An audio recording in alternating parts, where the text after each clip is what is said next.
Want to welcome you to the second in the series, and this is hypertension. Last night we covered cholesterol, which was the reason we cover cholesterol is because there's so many things that build off of that. If you've got high cholesterol, then all the other things will follow. I want to introduce to you Nice Collins. I have worked with Nice on and off for almost 6 years. So I'm glad he took out of his busy schedule of flying everywhere, all over the world, to come and spend this evening with us. And we'll get right into it. So let's do it there. So you all had an opportunity to touch on cholesterol. Hero or villain? Is it good? Is it bad? And did you all enjoy that there last night? About cholesterol, and it's a good item, but when not done or used properly, it can also become a bad thing as well. And I'm sure you covered on that. Mm-hmm. So all throughout the presentations, we want to encourage people that it's not always about what you do that is bad, but there's so many things that we do that is good. Many people always say, man, everything I do is no good. It doesn't work. And I said, look, you want to see somebody that does everything bad? Let's look over at the cemetery. Well, they didn't do everything bad. You get what I'm saying? But if you're alive today, you must be doing what? Something good. So I want to encourage you all. And we believe the key to education, to learning for yourself, is to be encouraged to find out the things that you are doing that is good and build on that. Is that all right, everybody? All right, so today we're going to move into the silent killer.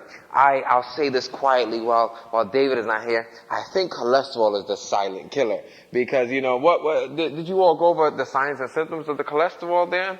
And most people, do you all know when most people find out that they have severely high cholesterol? When they have a stroke or a heart attack. Like the first sign is, one person said, man, I will never find out. Most people will never find out that they have had high cholesterol until they wake up on that great day, because it knocks them out. But also we consider that big brother cholesterol to have a little brother, which is a little bit silent as well, and it's hypertension. Yep. Hypertension. So we're going to move into hypertension, the silent killer. Now, why do they call it the silent killer? Well, because it's not diagnosed many times until they've had a stroke. This is true. So one of the main signs and symptoms of cholesterol is what, everybody? Heart attack. Most people find out that they are dealing with cholesterol in an ambulance if they come back to consciousness is a heart attack. And one of the main signs and symptoms or the first item that they find out that they have high blood pressure is with a stroke, as you had mentioned here. And that's what we actually do along with David in our group Scenario Life. We focus on encouraging people on simple things to learn for themselves. A lot of times we just want somebody to tell us everything, but if you understand how it works for yourself, then you now can take care of your health. You are the one in charge. Dave, have you ever heard people saying, oh, the doctors haven't told me this? You ever heard that before? They don't tell you a lot of things, and as Dr. Song told us, doctors won't tell you some of the things about the medications and different things. And you won't hear it from the pharmaceutical companies either. And if I could defend just a little bit, it's not really, they can't spend, if they were to spend the time telling you all of the things involved with that, you would be their only patient for the whole day. Actually, just yesterday I was working with one of our physicians in California, Dr. Brinkhouse, and literally we were in his office and he has seen so many people, he cannot sit down and just give an extra 10 minutes because he has to meet so many needs. And so you know what he was doing? He was like, prescription, see Nice. He'll have some time to tell you what you need to eat and drink, but we focus on education. Yes. And so, but the key is you have to do it for yourself. You can't wait on nobody else to do it for you there. So let's educate ourselves about hypertension, the silent killer. What is hypertension? What is it? What is hypertension, or AKA high blood pressure? Yes. Hypertension is defined as the systolic blood pressure reading, which is the top number, consistently over 130 and or a diastolic bottom number reading of 85 or above. And the optimal level is now below 120 over 80. Blood pressure is what is the force of blood flow inside your blood vessels. When you check your blood pressure, you are given two numbers, such as 130 over 80. Both numbers are important. The first number is the pressure as your heart beats and pushes blood through the blood vessels. This is systolic. The second number is the pressure when the vessels relax between heartbeats. This is the diastolic pressure. Now, hypertensives are 3 times more likely to have a heart attack, 5 times more likely to develop heart failure, and 8 times more likely to suffer a stroke than people with normal blood pressure. Man, that's serious business there. So we have to keep an eye on that blood pressure, because if we don't, it increases our chances of having a debilitating problem here sooner or later. And so the key is, who remembers what we just mentioned there? So we took it off of the screen to see if you all were paying attention. What is normal blood pressure? 120 over 80. And then once you start going over that, then we start getting into some dangerous area. And then now what will be the most optimal number? You see, because where they get those numbers from is a unique situation. What they do is they test the people with the worst blood pressure, who've had the strokes and the heart attacks, and they test hundreds of them, and they find out what is the average number for a person with what? High blood pressure. And then they come all the way over to the healthy people. He's healthy, right? So we'll check his blood pressure. They come and they check all of the healthy people, and they get an average there. And then what they do is they try to find what? Middle ground. And they say, all right, so that's what sick is, and this is what health is, so this is what normal should be. Do you all want to be judged according to the sick person? No. Give me the healthiest person and let that be what my goal is, what normal should be. Why does health have to be something special? We want health to be a norm. Is that all right? Don't judge me according to those who are dealing with high blood pressure or had strokes. Give me optimal. So let's take optimal to the next level. They say really good blood pressure is about 110 over 70. This is really good. You ever heard them say sometimes, hey, your number is okay for your age? All right, you said it there. It's not the best thing. And you know why that is? It's because society is taught that as you age, as you start to add on years, that your body should get what? Worn out and weaker. Do you all believe that? No. Thank goodness. You should not believe that, because once you start to believe in your mind that as I add on years, I'm getting old or whatever, you know what happens to the rest of the body? The body says, hey, if you don't believe in me, why should I? A matter of fact, that is actually a scientific item, and this is why it's so important for us to have what is known as a positive mind. What should we have, everybody? Positive. A positive mind. What you think here will let the body know what it should be. And I'll show you how it works real quick, and then we'll move on here. This right here is the brain, okay? Everybody, what is this? The brain, all right? This is you already know this stuff. In here, there's the limbic system and the cortex. And what happens is this deals with emotions and of course, the decisions are here. Once this area decides if you should be happy or sad, then it sends signals through the what? The spinal cord or the nervous system to the rest of the body. Are we on the same page, everybody? So if you believe positively, then what kind of signals goes to the rest of the body? Positive. Are we on the same page? If you think negatively, my knees, they're not going to keep up here, then what are your knees? What kind of signal is it going to send down to the knees? Negative or sick. And so the knees are going to do what? They're going to say, forget it. You ever heard this old saying, merry heart doeth good like what? Like medicine.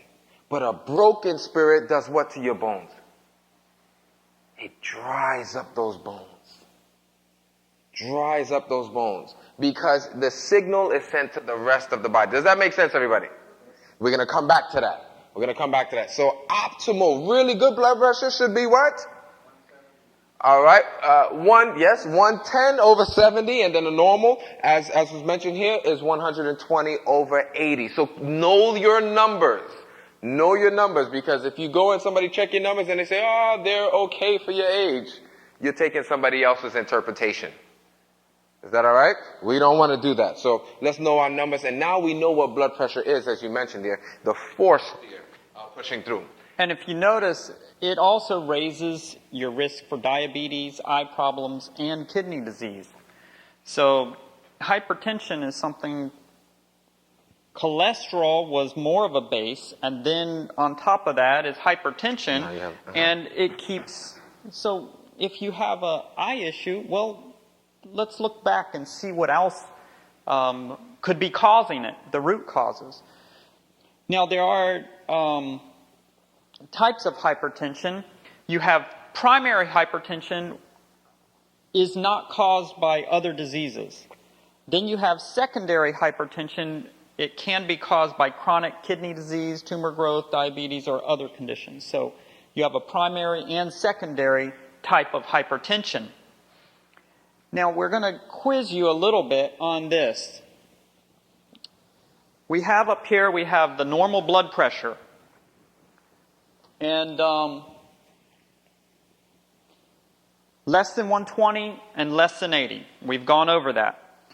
Now, pre-hypertension, we sort of mentioned that. It is 120 to 139 or 80 over 89. Either one of those, in those ranges, is what they would call pre-hypertension. Or they also call it borderline. Anybody ever heard of borderline? Yeah, borderline. I have a little thing about the borderline, and we talked about that some time ago. In our program, we don't believe in borderline hypertensives.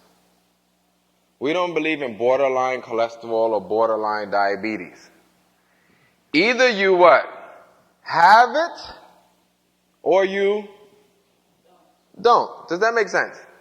Either you have the problem or you don't. It's sometimes, we get in this comfort zone and we say, hey, I'm just borderline, so I'm okay. I have a little time to play around.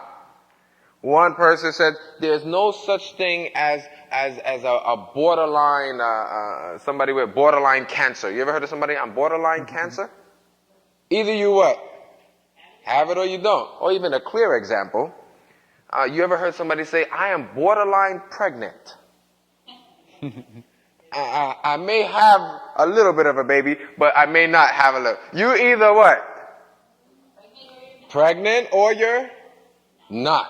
So as was mentioned here by Dave, is that once you start seeing those pre-hypertensive numbers, even though that's what they call it, you almost have to say, all right, now here's a little contrast to what we just saw. You almost have to say, okay, I may be dealing with this situation, but now let me what?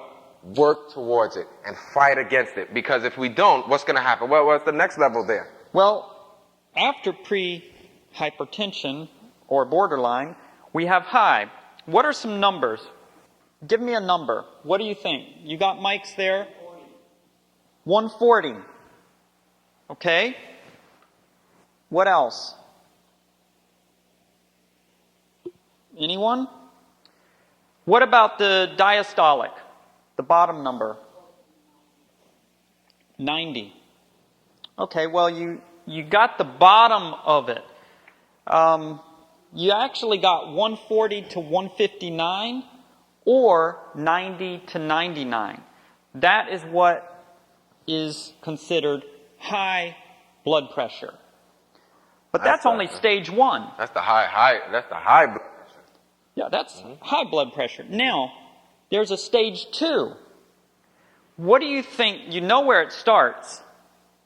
Where do you think it ends for the first number there? 200? Anyone else? 169? What about the diastolic, the lower number? 120. Well, stage 2 is 160 to 179 or 100 to 109. That sounds like some high blood pressure there, doesn't it? That's, And, what are some of the things that happen in that area? well, I mean, Look at that. A person can have a stroke. I mean, they can still have strokes in the lower areas, right? It doesn't take much to have that as well. They can have a stroke, probably even an aneurysm. This means that that pressure going through those veins and arteries are higher than normal. And if sometimes, I can't use a garden hose, but yeah, maybe a garden hose sometimes. If it's blocked at one end, and you see our garden hoses are good though. You can hold it and the pressure will be there and it'll just hold that water, it'll stop the water. But just imagine that garden hose was just regular plastic or like a balloon or something like that. If you stop that pressure or you raise it high, what's going to happen to that balloon? It's going to pop. Just like that. And a matter of fact, a garden hose is actually a good example because a garden hose will be good for the first little while, right? For several years, it'll hang in there. It'll hang in there. It'll hang in there. That's how your body is. It'll hang in there. But over several years, and if it continues, you continue to apply that pressure. You know how when you're watering and you just bend it? If you continue to do that at the same spot, what's going to happen after several years? It's going to break. You're going to get a leak. That's exactly how the veins and arteries are. So a lot of times, that's why we call it the silent killers, because there's pressure all along, unnecessary pressure. But if you continue to do it and you don't get it down in those areas, then it could be trouble. But there is hope. There is hope. We actually had a chance to work with one individual. She was up in this area. She was over about 165, 167, over 111. I thought, man, when we saw that, we were literally going to say, pick up the phone, let's call 911, you need to get checked out. And she thought that she would have to deal with this problem for almost the rest of her life. They told her she was a chronic hypertensive. Chronic hypertensive. You know what chronic hypertensive is?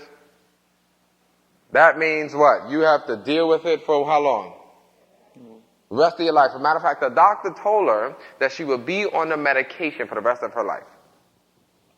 But I don't believe that they read the little scripture there that says we can do all things through Christ except chronic hypertension. Does your Bible say that? If it has that translation, we're gonna do a book burning ceremony afterwards. Yeah? But it doesn't say except hypertension. It doesn't say except cholesterol. It says we can do all things through Christ who gives us the strength. And a matter of fact, we put on this little program, and we'll be sharing that information at no cost to you all today. It's called a 24-day challenge. And for the next 24 days, she made some adjustments in her lifestyle, trying to develop healthy habits. And you know what happened? Day number 11 came while she was following the program. And she gave us a call. She was like, what should I do? I said, what happened? She says, I'm feeling dizzy and woozy. And I said, did you check your blood pressure? I said, don't call me. We are not doctors. You need to call Dr. Song or call your doctor. And she said, I checked it. You know what happened to her numbers? They had dropped down all the way to 96 over like 76. What happened was her blood pressure started to come down, and the same medication that she was taking did what to it? Pull it even lower. She called the doctor. Doctor told her to come in, and when they went ahead and checked her out, the doctor says, I'm so sorry for telling you you would take this medication for the rest of your life. He said, please come off of it. Keep it around just in case you need it. And the good news is, as she was leaving the doctor's office, the doctor said, wait, one thing, tell me, come. He said, tell me what you're doing.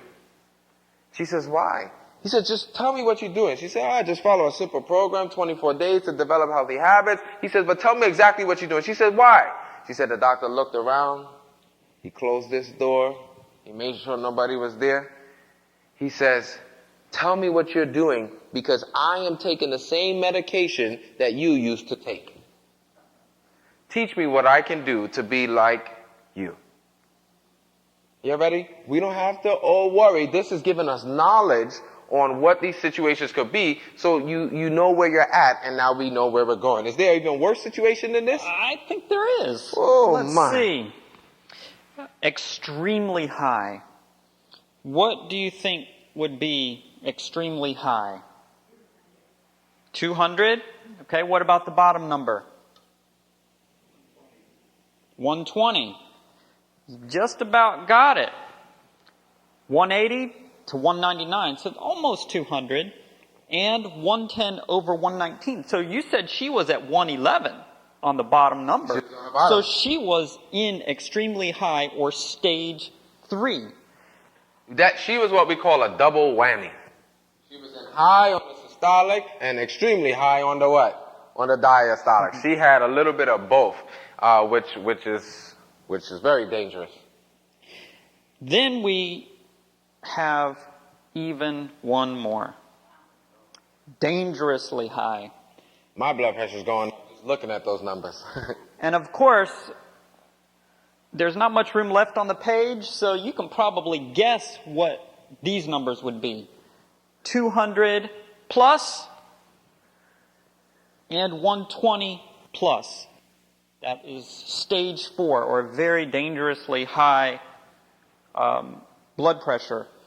That reminds me, I mentioned to them yesterday about the lady, the grandma that got dizzy, and she called her EMT son or grandson, and he came and checked her out, and she was what, 210 over 110 or 2, I forgot exactly, but it was up above, and she was in this dangerously high. Man, those colors look like the terrorist warning. What do they call that?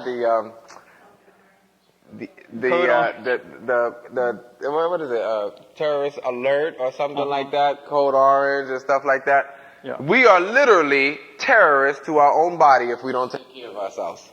Well, and you know what, Nice? Mm-hmm. That was the first time she ever knew that she had hypertension. I guess that's why they call it a silent killer. So, is hypertension a silent killer? No. Nice. Is it a silent killer? I don't know. Once we look at these signs and symptoms, it doesn't look silent to me. High blood pressure actually screams at you. It is telling you to help me. It is pulling out the blowhorn and saying, this is a problem. This is a problem. I really think cholesterol is a silent killer because most people find out when they have a heart attack. But watch this. Even though they call high blood pressure the silent killer, we'll find out that there are many signs and symptoms that are there warning us. So what do we need to do? Well, we got to look somewhere. And obviously we're going to be looking at our bodies. Mm-hmm. So where to look for a sign and symptom? Okay. I mean, I can look at your hands. I mean, what is that good enough? No. No. So not only do you have to know where to look, you have to know what you're actually looking for. What you're looking for. So let's see some things, some different parts of the body that we need to look at. What's one of those? Well, the heart. What would you look for in the heart? What would you, to see if you had hypertension, to see if you had that elevated? Anybody have some ideas?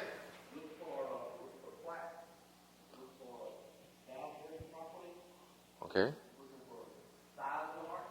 Okay, look at that. Sometimes when a person is dealing with cholesterol or high blood pressure over an extended period of time, they have what is known as an enlarged heart. Because now, you remember with the blood pressure, it's the force. And as the blood pressure increases, then the heart has to work even harder to get it through. So anybody who exercises a lot, what do they end up with? A lot of what? A lot of muscles. So your heart now starts developing, but that's not a good thing. Your heart needs to just be lean and trim, and it just needs to do its job. But when your heart starts developing all of these extra muscles, they call it an enlarged heart. It can develop a little bit. A person who exercises quite a bit, their heart is stronger, but it doesn't go in excess. You know what the craziest thing is? A person who exercises quite a bit, their blood pressure is even what? Lower. Isn't that amazing? So the heart doesn't even have to work as hard to get that blood because you are helping the heart. When you move, you are saying, heart, relax a little bit and let me help the circulation take place. But when a person sits down all day, who has to work hard? The heart. He has to push and get it back up. So that's one of the things to look for in the heart, either enlarged heart, but what are some other things that the heart will show, the manifestations? Well, we want to look at things that you each can look for, the signs and symptoms. We're not... Or even experience. Yeah, something that, hey, I know what that was one of the signs, and then you can start looking into it. Right. So there's a couple things here. So he hit it on the head. He hit it on the heart. Forgive me. He hit it right on the heart. Angina. Angina meaning pain. So you have what kind of a pain?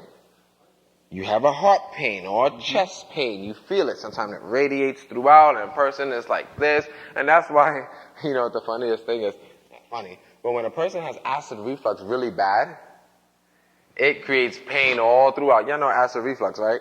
You're trying to sit down and it comes back and you're trying to lay and stuff like that. And sometimes it hurts so bad when it's coming back up that they're holding their what? Their heart or their chest. And one time when we were doing rotations, people came into the hospital and they was like, I'm having a heart attack. And when we checked, all it was a really bad case of what? Indigestion, all right? But you're on it. They were experiencing pain across the chest there. So chest or angina, they call it angina pectoris. Chest pain is one of the items. What else we have there? Racing heart, palpitations, irregularity, and then of course the pain. And of course the pain. So you have this, you're sitting down, but your heart is, you're like, wait a second. I know I'm thinking about running, but I'm not running. Why is my heart running? So that's one of the things, the palpitations. A person also will start to start to sweat as well. So those are the items when we're looking at the heart. What other part of the body should we be looking at? Well, let's look at the kidneys. All right. What do you think? What could we look at from kidneys? What could you tell in your body that something might be amiss? You know where the kidneys are, right? Yes. Aching lower back. All right. So you start to have pains there. What else? What do the kidneys do? Okay. So what would you be looking for in that liquid? Okay. So they got it.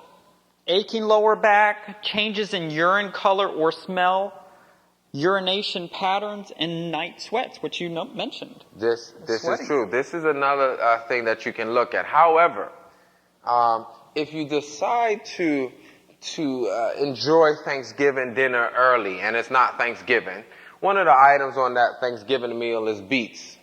Yeah? Beets. What's another name here? Who? Beans? Beets. Beets or canned beets or something like that. However, because canned beets or just beets in general is very what? Red. One person said, man, I went to the restroom the next day and I thought I was having some major problems because what happened to the urine when a person eats beets?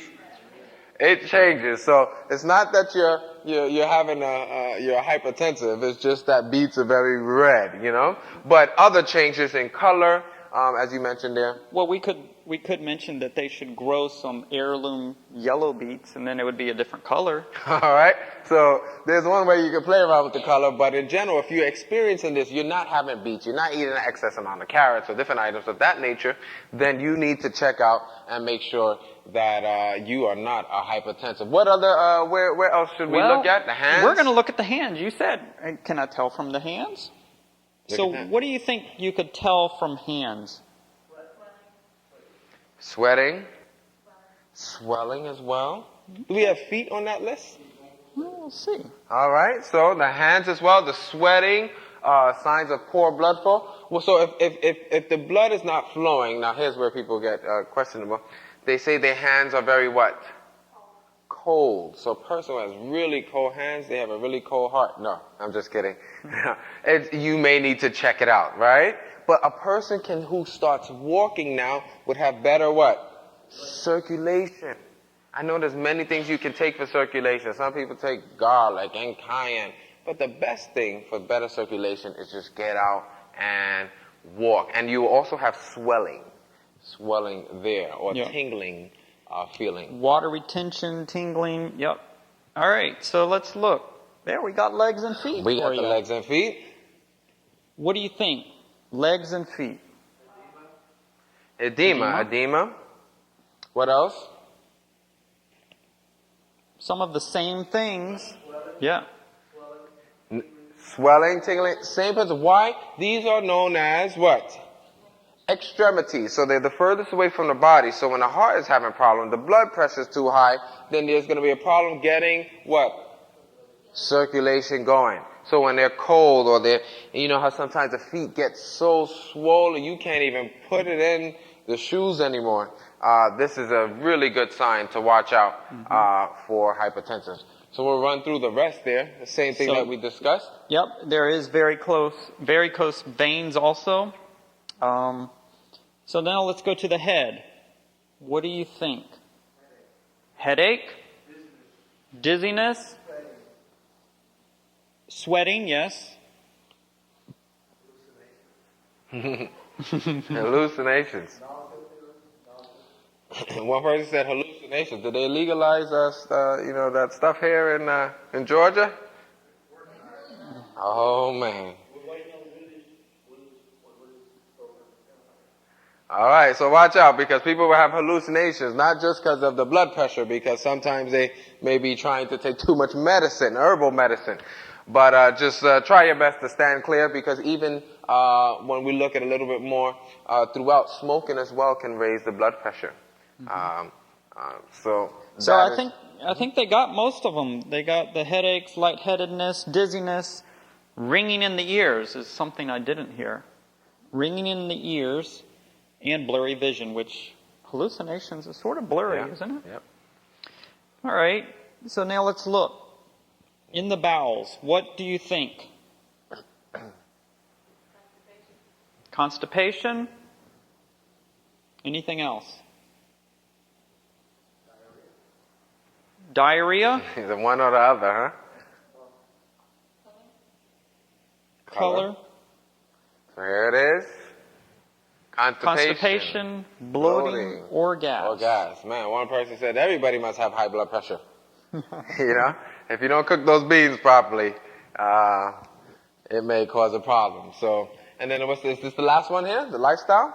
Lifestyle. Nope, there's a couple. There's another row there.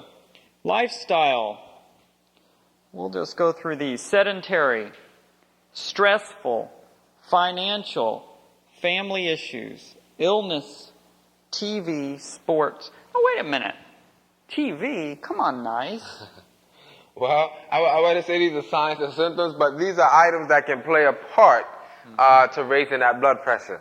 You notice, I actually, even when you were talking about sports, a couple years ago, and I guess with reason, I had to let the sports go. Because I'm watching it, I'm getting excited, I'm getting happy, I'm getting sad. This thing is like a yo-yo. And you know what I realized? These people are not paying me one dime to go crazy over them. And I'm affecting who? Myself.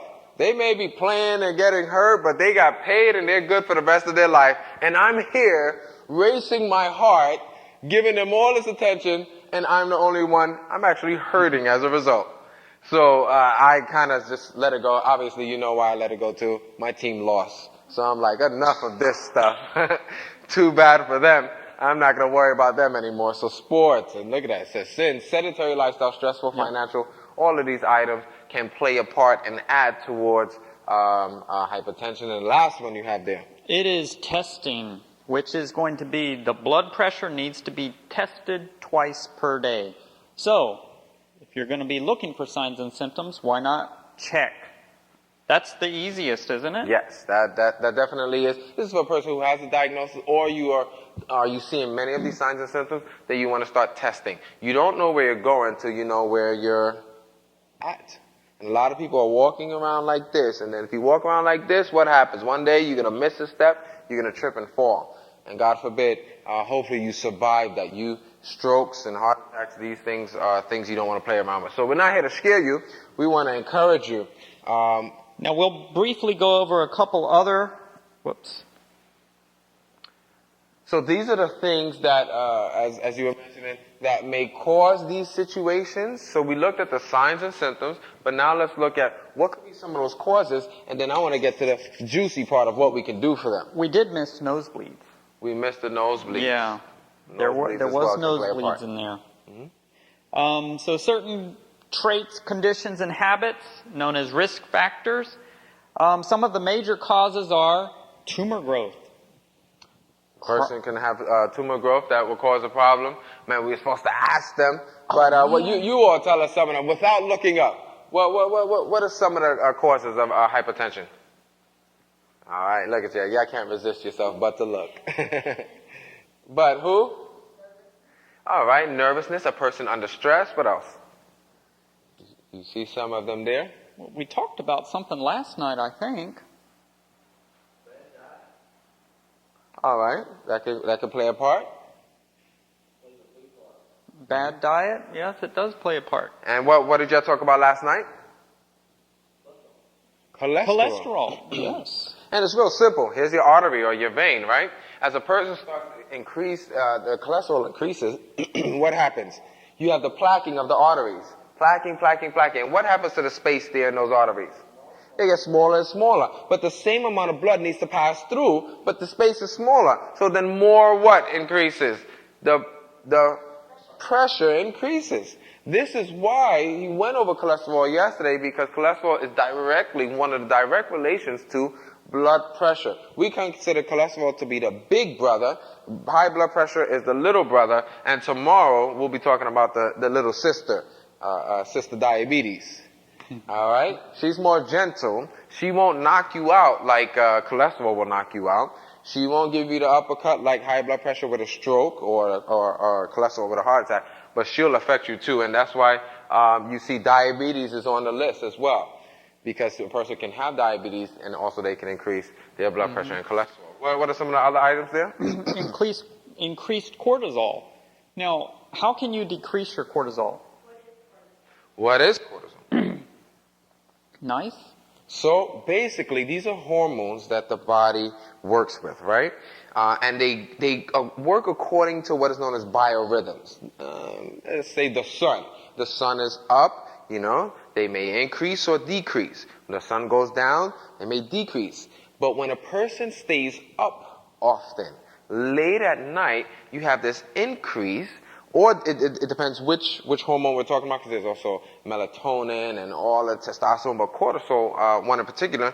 Now when you have this stresses out your body, because your body needs what? Rest. And then you have that decrease or increase when a person is resting. So as a result now, you have this problem, you have this increase, and then what happens to that blood pressure? That goes up as well. So. Well, you remember the gentleman, he was having, I think he was stage 3, and we sat down with him. The next day, he was normal. You know what we found? He was staying up till 1 or 2 o'clock for about 2 weeks.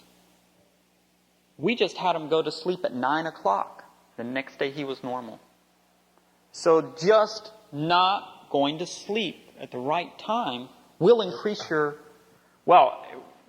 the little sister, tomorrow we can talk about that, not sleeping. And how that plays there's lots of things. So a person, can you believe that something that's resting on time can play a part in balancing your blood pressure? The body is an amazing item, but it just takes these little things to affect it. And as we went through most of them, the alcohol, the caffeine, the smoking, the kidney problems, all of these. But I want to share one, and then of course you mentioned the diet with the salt and spices. I want to share one in particular, and it's called stress. Anybody know stress? All right. Stress fights against having a positive mind. When a person is under stress, it affects the body in literally more than one way. As a matter of fact, I believe all of these are as a result of stress. There's 3 different types of stressors. There's physical stressors, there's mental stressors, and there's spiritual stressors. What are those? What was the first one? Physical, mental, and spiritual. You want to know an easy way to remember that? What's the acronym? PMS, all right. Now, we're not going to give PMS the bad rap. We're going to give it a good rap as something to remember. PMS is not, what the ladies are dealing with. We're talking about the physical, what? Mental and the spiritual. Is that all right? So watch what happens. When a person is under stress, who remembers what this system is called here? The limbic system and the cortex. When they're under stress, what happens is, I'm giving you layman terms, just real simple terms. It's called the parasympathetic, the sympathetic system, fight or flight. You ever heard of that? What happens is when a person is under stress, that limbic system per se closes. It sends signals down to the body saying there is a war right now. Normal functioning should not happen. So it shuts down the normal function of the body to get you through the what? The stressor. I'll give you a quick example. Anybody ever had to use the bathroom really bad while you were driving? You're like, ooh, I can't wait to get to McDonald's or somewhere. I have to hurry up and get home. And somebody drives, some young guy drives and cuts you off and speeds in front of you and almost hits you. What happened? No problem. Be careful. There's police down the road. All right? And what happens? For that couple of minutes, you forget you have to use the what? You saw what stress did? It shut down the normal functioning of the body to get you through that life-threatening moment. But then what happens about 5 or 10 minutes later, and he's on his way and everything is okay? Then the body does what? It relaxes, normal functioning again, and then you say what? Oh man, I gotta use the bathroom. Watch this.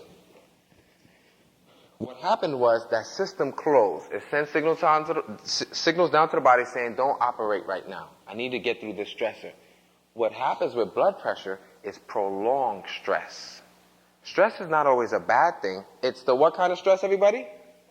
The prolonged stress. What is the example of prolonged stress, real quick? This is crucial. Job. This is very important. I know we're going to talk about diet and all of that stuff, but if you understand this, everything else works out. The job, we are in jobs that are killing us. Who? Financial stress, probably related to the job as well. Not enough money, or maybe we spend more than we should. So when we spend more than we should, what is the spiritual principle? Stay within your means, temperance, you know what I mean? And don't be, usually when a person spends more than they can, it's usually because they want something they can't afford. What is that, a little spiritual term for that called? Covetousness.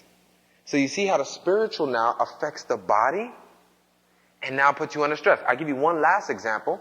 Anybody ever did something to you that really hurt you and you were really upset? And you've held on to it for a long time? Called unforgiveness. Do you know unforgiveness can actually raise your blood pressure? I had a chance to work with several individuals. One lady in particular, she was upset because her sister did something to her, and it happened many years ago. She stopped talking to her sister. Never talked to her sister since. They went to mom's funeral, dad's funeral, but they never said hi. So I asked her a simple question.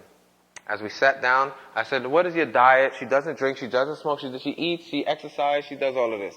I said, anything stresses you? Anybody bother you? You have any problems with your family? She says, oh yeah, my sister.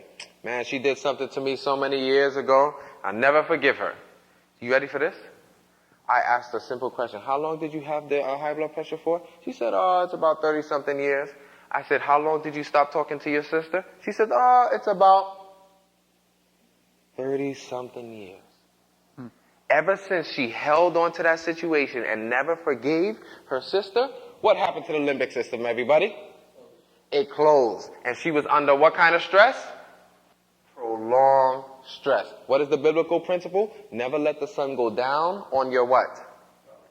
On your problems or your wrath. So as a result, here it is, and then we'll move forward. When a person has stress and they don't have a positive mind, they start to develop gastric ulcers, irritable colon, high blood pressure. Ready for this? High cholesterol. Heart attack, chest pain, back pains, all of these items are as a result of prolonged stress. So we already know those causes there. Yeah, and yesterday we talked about cholesterol, and stress was one of the things that increases the cholesterol production because it needs To fix. your body needs to deal with it. All right. Any questions? Does that make sense so far? So even though we change our diet, even though we exercise, we got to dig even deeper and find out, is there anything that is upsetting us? Some people sometimes are upset at their parents 30, 40, 50 years ago at things that their parents have done, and they have never forgiven them. And as a result, they are dealing with personal situations, but now it's affecting their what? Their whole health. Because now the body can't function normally. You remember? It's under what? Fight or flight mode. So let's break ourselves out of that. And There's one thing on there, too little vitamin D. vitamin D as well. So just the sun. What does the sun do? When you sit in the sun and you're soaking it in, what does it do? It creates vitamin D, but what about your emotions? What about your feeling? It makes you happy. It relaxes you. Just like exercise gets rid of stress. So it's not uncommon for a person who is dealing with depression, anxiety, and different items like that to run their pressure may run a little bit higher than normal, or other situations there as well. Yep. So, and overweight. How many 1 pound of fat? How much difference do you think that would cause in my body? Did you know that 1 pound of fat, and I'm going to give you what the minimum was that in research, they said that it is about a mile of extra blood vessels. So that's an extra mile that your blood has to pump through. Does that make sense? So if you got 10 pounds of fat, or blessings, I'm sorry. Yeah, we don't like to say fat. We like to say some people are over-blessed and some people are under-blessed. And so if you have too many blessings, as a result, it may cause your heart to work harder and cause other problems as well, because the blood still needs to circulate. You notice let's say you get a little extra blessing around the stomach, that stuff needs blood there. So now the heart has to work harder to get the blood to that extra blessing. So we want to keep it as light, simple, and trim as possible.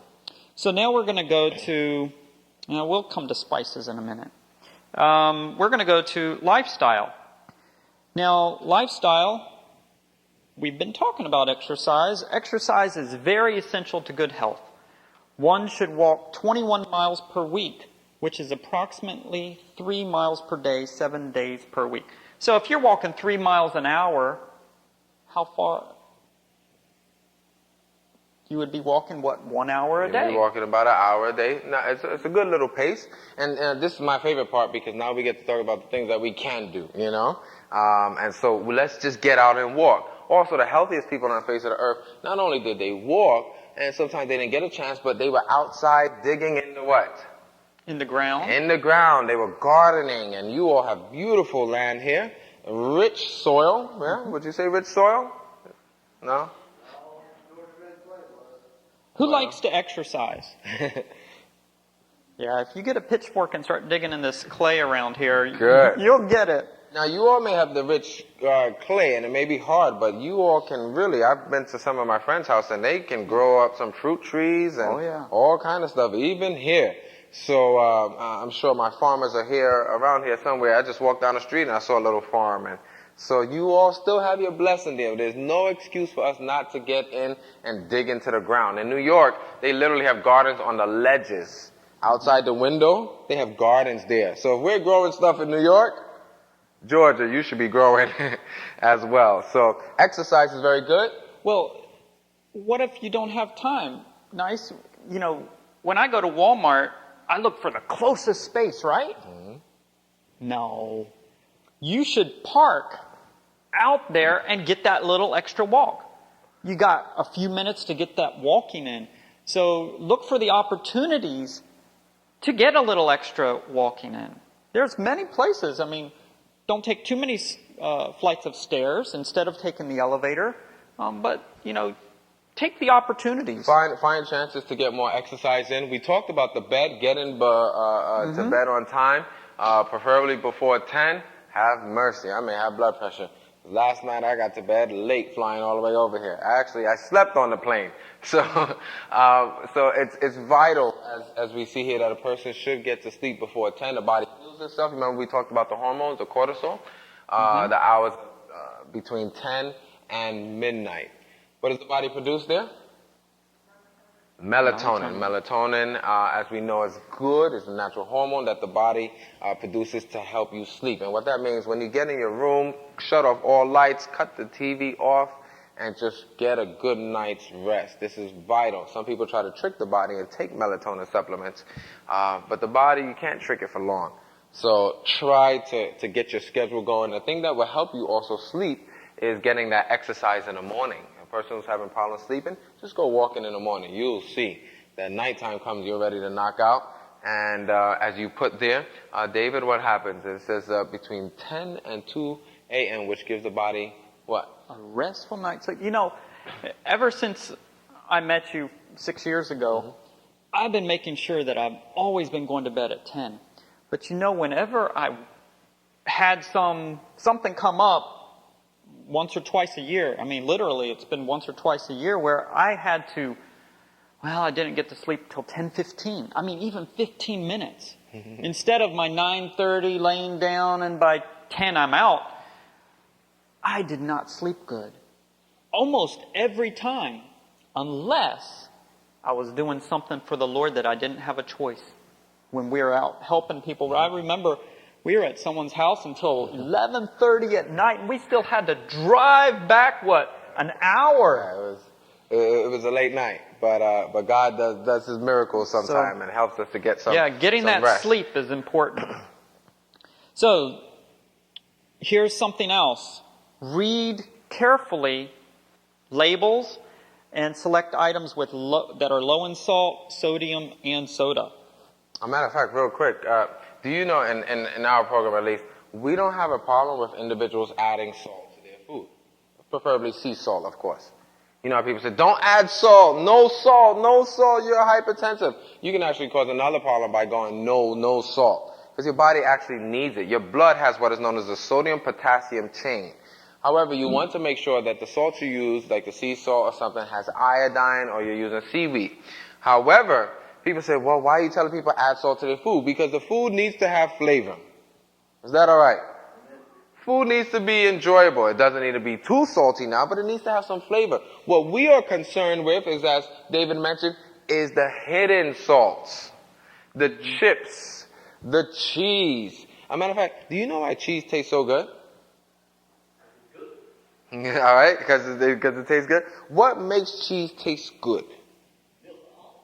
All right, so you have the milk, which is the fat, so it satisfies the fat, and as my sister there mentioned, the salt. Has anybody ever tried low sodium cheese? It is terrible.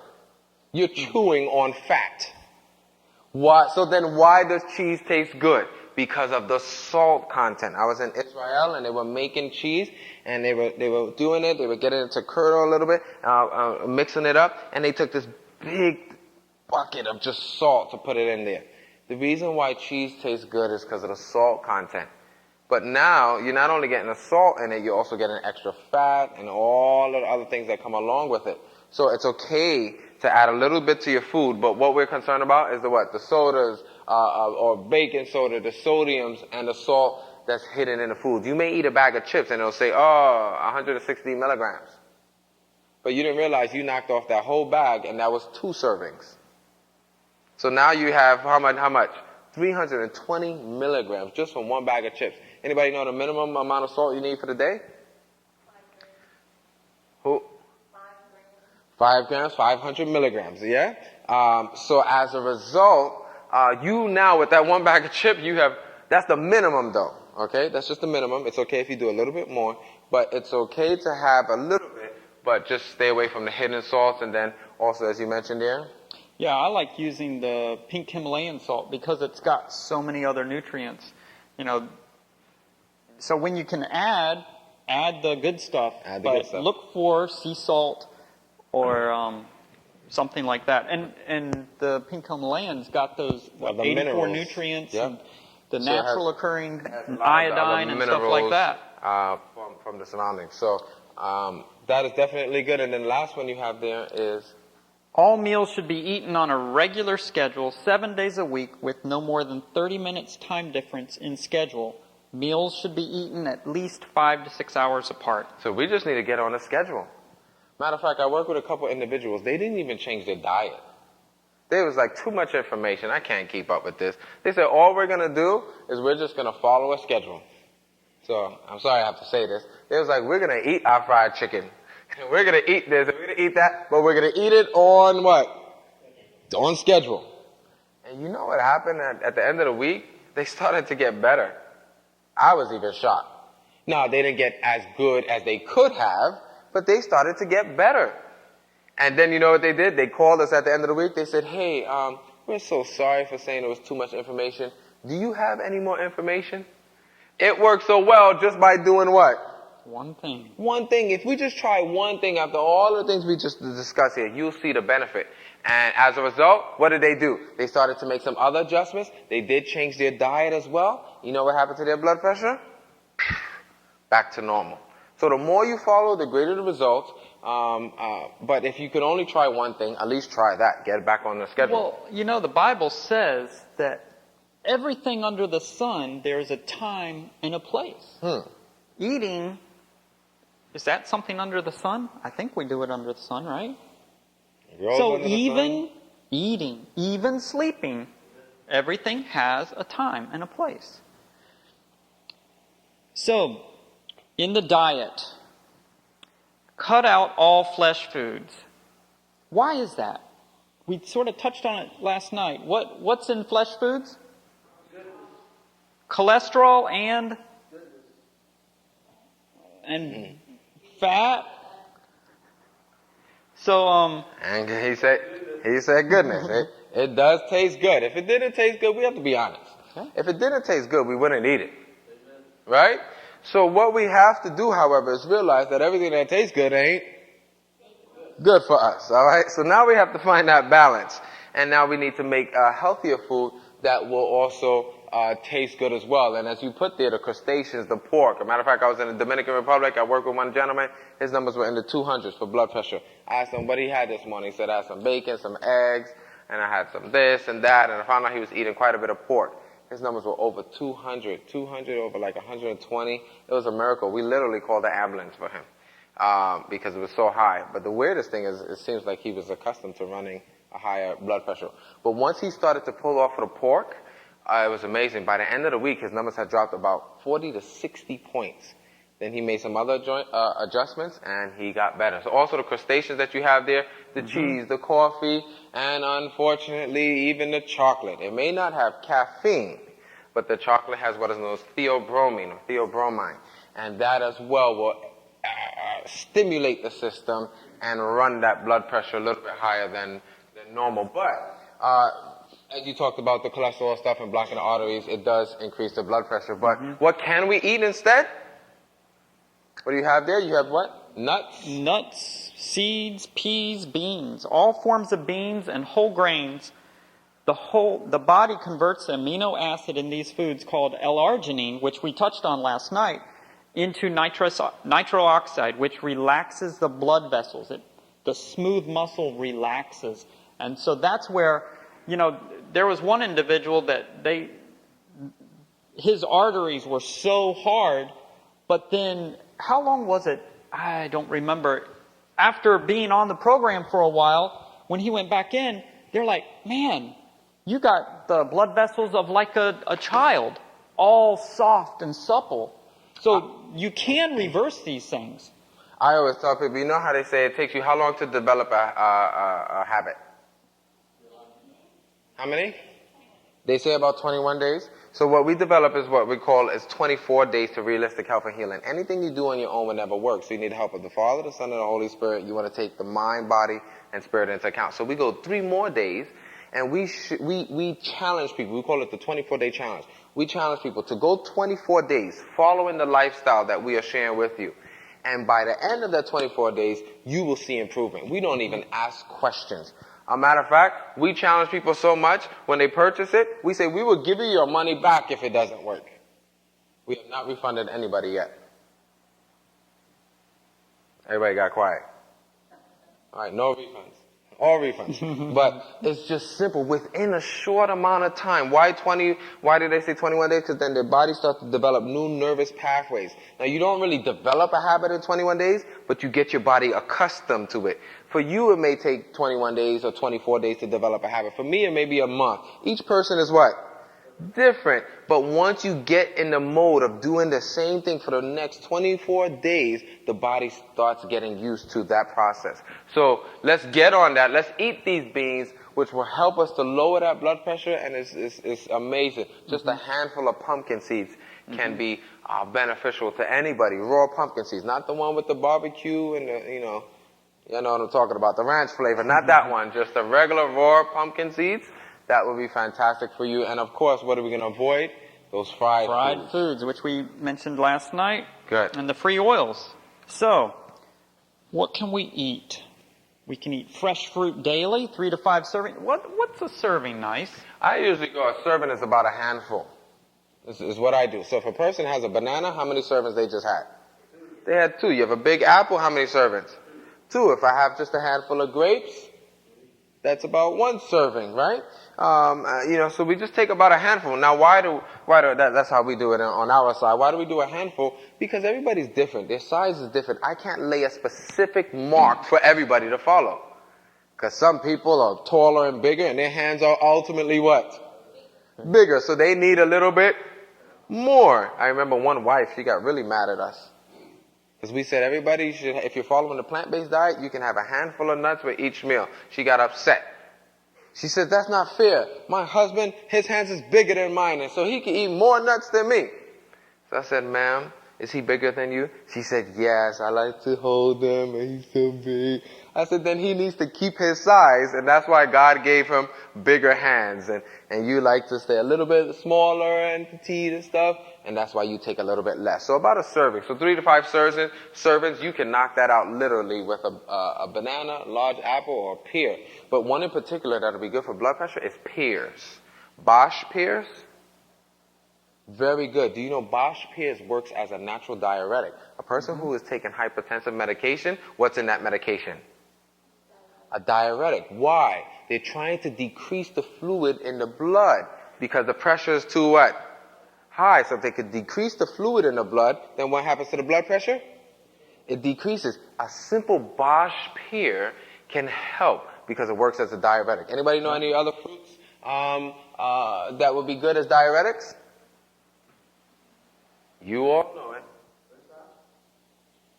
All right, the veggie, the potato. Yes, potatoes can work. I wouldn't say per se as a diuretic, but it helps to balance out the nutrients as we see here. Potassium. Potatoes would be good for what, everybody? For your potassium level. What other fruits? Summer's coming. What do? You cut up a nice big slice of what? Watermelon works as a diuretic. Cantaloupe.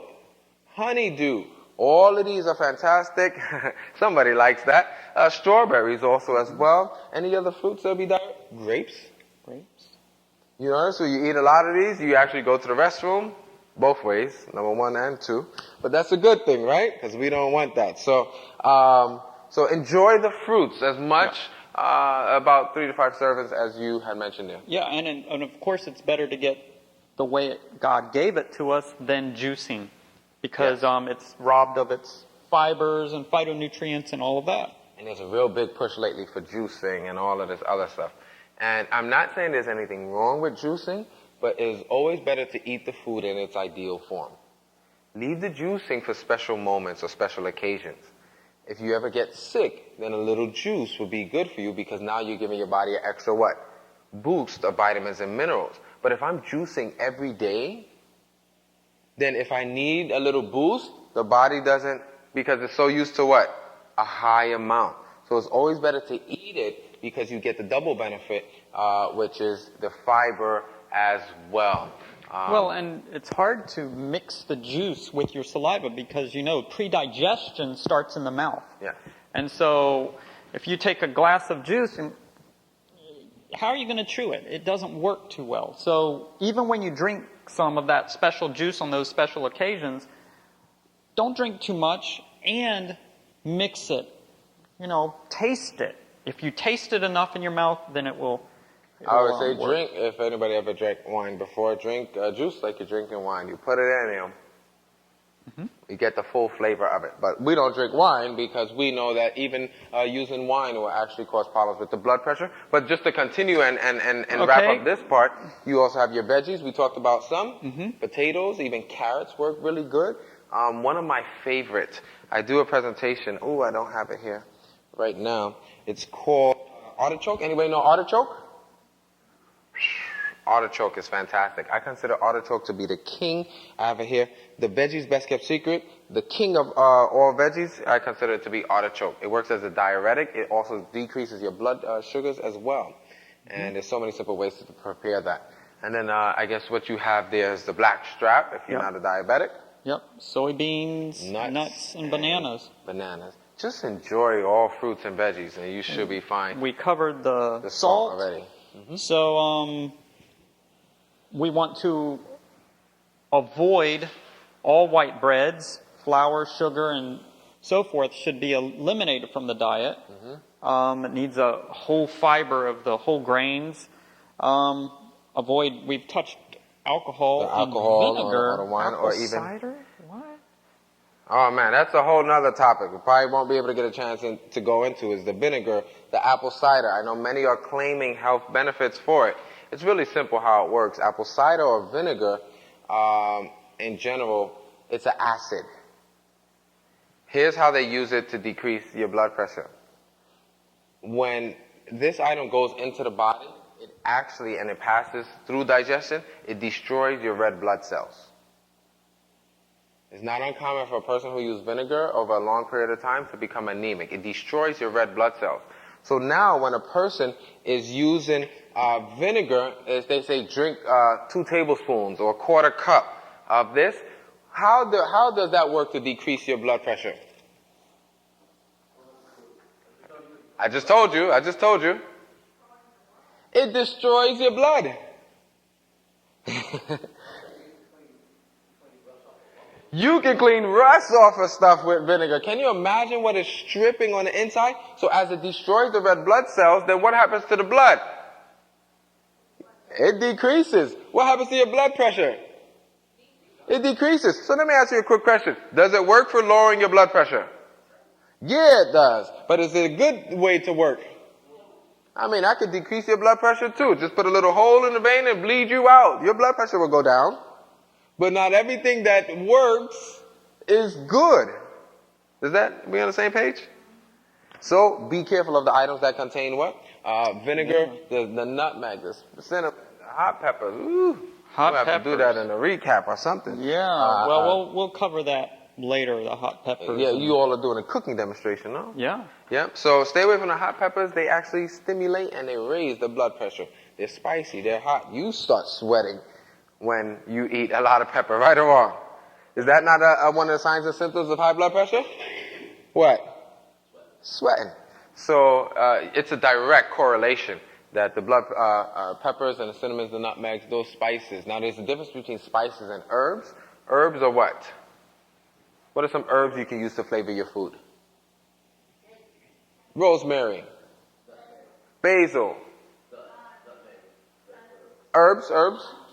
Cilantro, parsley, turmeric, all of these items you can start using there to flavor your food. It may not be as sharp as when you use these, but at least your blood pressure will thank you for it. Yep. Then we have drinking water. At least 8 glasses of water should be drunk each day. 16 to 32 ounces of warm water should be taken before breakfast. And that is to prepare your digestive system, to do some cleansing after the full night of sleep, and it'll work wonders. And you put it there. What's the best indicator? Because sometimes I get a little stressed out when I'm trying to count. I'm just like, how many did I have? 2, 3, 4 cups? You put it there at the last part. You said what? Drink until until the urine is pale. When the urine is clear, you've drunk enough water. Just keep it at that amount. When there's color and stuff like that, then that means you need to drink what? More water is always best. That's the simplest way. Some people say take your body weight, divide it in half, and drink that in ounces. I'm like, what happens if you did that in math? You know, just drink water. Just drink, and you should be fine. I usually don't say you can ever drink too much because nobody really does. Only if you're trying to drink 2 gallons of water in 5 minutes, then that could be dangerous. Yes. That's In called fact, drowning. There's some people that have died because of that. Yeah. But I never really tell people because nobody really does that. Who in their right mind is going to turn around and drink 2 gallons of water in within a couple of minutes? You're just drowning yourself. And we talked about 30 minutes before or 2 hours after, we talked about that. And then here's the last part of... We got herbal remedies. Here's a few. Garlic, we talked about last night. You know, the butter and garlic, how the cholesterol didn't go up. Well, it will lower the blood pressure. The blood pressure. And just make sure, however, if you're going to be using a fresh garlic, to just make sure you let your doctor know what you're doing here. Be careful of street herbalists, you know. They'll tell you eat 5, 6, 7 fresh garlic cloves. They don't know that you're already taking a blood thinner. You're taking a baby aspirin because of the stroke or something like that. Then you take some more, 5, 6 more fresh garlic cloves. Then what happens? Garlic naturally does what? It thins the blood.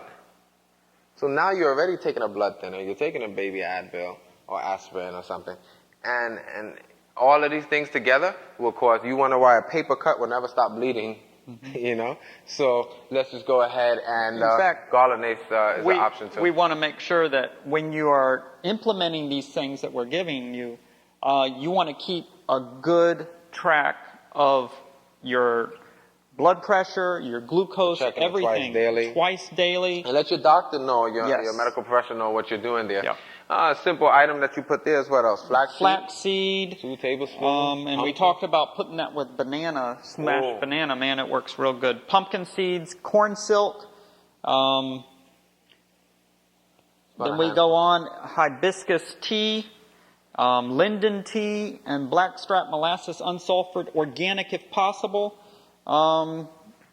If you're not diabetic. So all of these are simple herbal natural remedies that you can do. Again, let your doctor know if you're using these and you are taking medication. There's some simple instructions on how to do that. And then you don't want to do this for an extended period of time. You want to do it for maybe 5 to 7 days. Some people do 14, but then you have to stop. Yeah? Because a lot of times if you continue to do it, then the body develops a what? It becomes accustomed to it.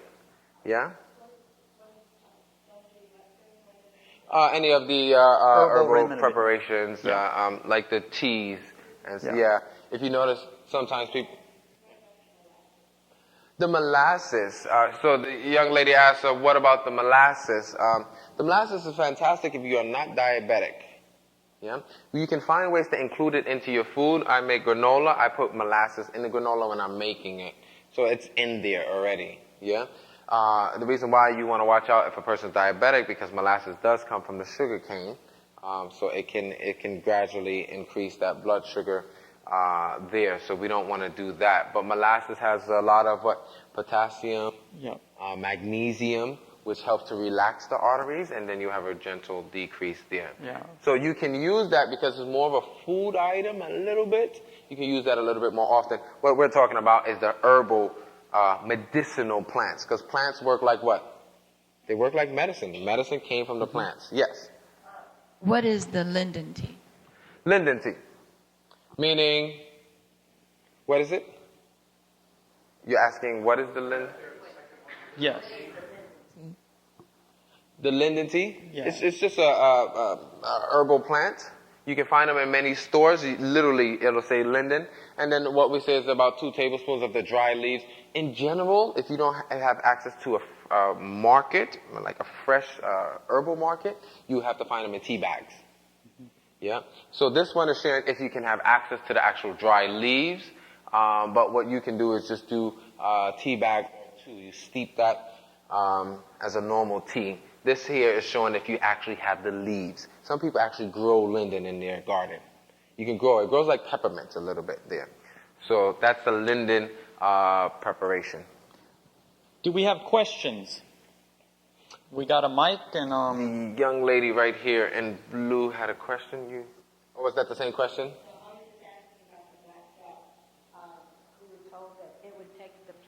multivitamin? Blackstrap is loaded with vitamins and minerals, in particular magnesium and potassium. If your doctor has you on a multivitamin, I probably wouldn't say stop that. I wouldn't, because your doctor knows what you're doing, but you can let your doctor know what you are doing. And if the doctor doesn't have you on a multivitamin, we will always ask why are we taking a multivitamin. Do you know here in the States, in America, most of us are not lacking nutrients. We actually get too much of it. Our urine, our excretions, both ways, is loaded with vitamins and minerals. It's very rare that a person is deficient. Is deficient. Like even how they say vegetarians, they're missing out on what? On protein. Let me ask you a quick question. Have you ever heard of anybody going to the hospital? Oh, Mr. Johnson, he's in the hospital. Why? He is protein deficient. Anybody in here? Raise your hand. Have you ever heard of somebody with protein deficiency? Now, let me ask you another question. Have you heard of somebody in the hospital because of kidney problems, dialysis, a renal insufficiency, diabetes, cholesterol? All of these are manifestations of a person using too much protein. Isn't that amazing?